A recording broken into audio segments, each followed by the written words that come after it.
नमस्कार, मैं अंजुला शर्मा नवयुग ज्योतिष चैनल की पाठशाला में आपका स्वागत करती हूँ। आज हमारे साथ आचार्य डॉक्टर दिलीप कुमार जी उपस्थित हैं। आचार्य जी से आज कुंडली में प्रेम विवाह के योग के संबंध में जानकारी प्राप्त करेंगे। आचार्य जी नमस्कार। नमस्कार जी। आचार्य जी, क्या हम किसी व्यक्ति की कुंडली से यह जान सकते हैं कि उसकी लव मैरिज होगी या अरेंज मैरिज? जीवन में सच्ची और समर्पित प्रेम मोहब्बत की लालसा हर किसी को रहती है। प्रेम प्रकृति की सुंदर कल्पना है। प्रेम से हमें आत्म सुख प्राप्त होता है। हम किसी भी व्यक्ति की कुंडली से ये जान सकते हैं कि यह व्यक्ति लव मैरिज करेगा या अरेंज मैरिज करेगा। कुंडली के 12 भावों में पंचम भाव प्रेम का होता है, सप्तम भाव विवाह का होता है। यदि पंचम भाव पंचमेश और सप्तम भाव का स्वामी सप्तमेश का आपस में राशि परिवर्तन हो, युति हो या दृष्टि संबंध हो तो प्रेम विवाह के चांसेस अधिक हो जाते हैं। इसी प्रकार यदि पंचमेश सप्तम भाव में या सप्तमेश पंचम भाव में स्थित हो, यानी कि दोनों का आपस में राशि परिवर्तन हो तो भी प्रेम विवाह होता है। नक्षत्रों का पंचमेश का नक्षत्र व सप्तमेश का नक्षत्र भी यदि राशि परिवर्तन कर रहे हैं आपस में तो प्रेम विवाह होता है। काल पुरुष की कुंडली में मंगल यानी कि मेष लगन की कुंडली होने के कारण लग्नेश मंगल पुरुष है। सप्तम भाव का स्वामी सप्तमेश शुक्र स्त्री है।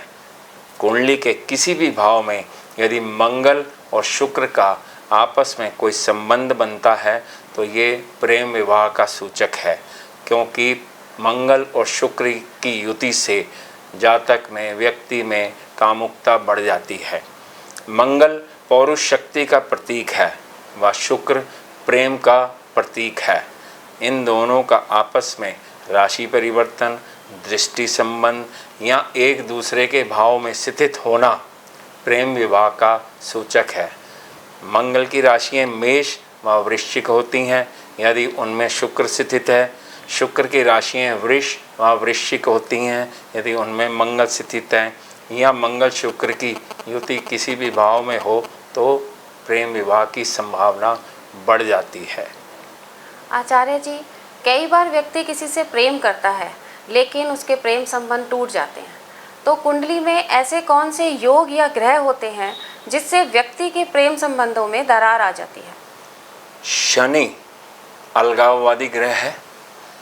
शनि का प्रभाव यदि शुक्र मंगल की युति पर, दृष्टि संबंधों पर या पंचम भाव और सप्तम भाव में पड़ता है तो प्रेम का ब्रेक हो जाता है, टूट जाता है, प्रेम संबंध खत्म हो जाते हैं।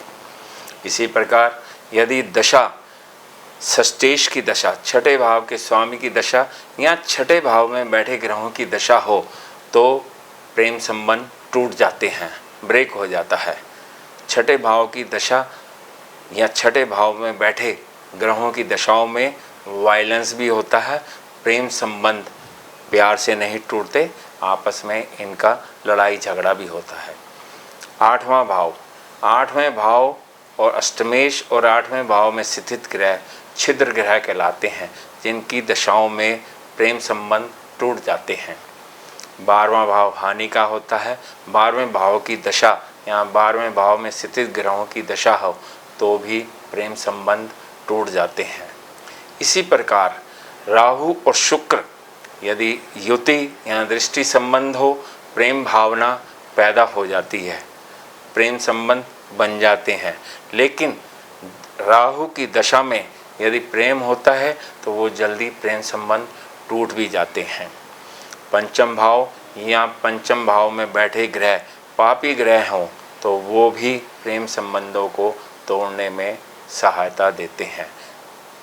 शुक्र और शनि की युति संबंधों में ब्रेक लाती है तथा प्रेम संबंध टूट जाते हैं। लेकिन शुक्र और शनि की युति मल्टीपल अफेयर्स भी देती है। जातक के व्यक्ति के बहुत अधिक संबंध भी हो जाते हैं। आचार्य जी, कई व्यक्तियों के बहुत से प्रेम संबंध होते हैं, इसका क्या कारण होता है? कुंडली में यदि शुक्र और मंगल की युति हो तो जातक कामुक हो जाता है, जिसके कारण उसके बहुत अधिक प्रेम संबंध बन जाते हैं। शुक्र और शनि की युति, जैसा कि मैंने पहले बताया है, मल्टीपल अफेयर देती है, बहुत अधिक लोगों से संबंध बना देती है। लेकिन शनि के कारण प्रेम संबंध बहुत जल्दी टूट भी जाते हैं। लग्नेश यदि द्विस्वभाव राशियों में हो, द्विस्वभाव राशियाँ होती हैं मिथुन, कन्या, धनु व मीन।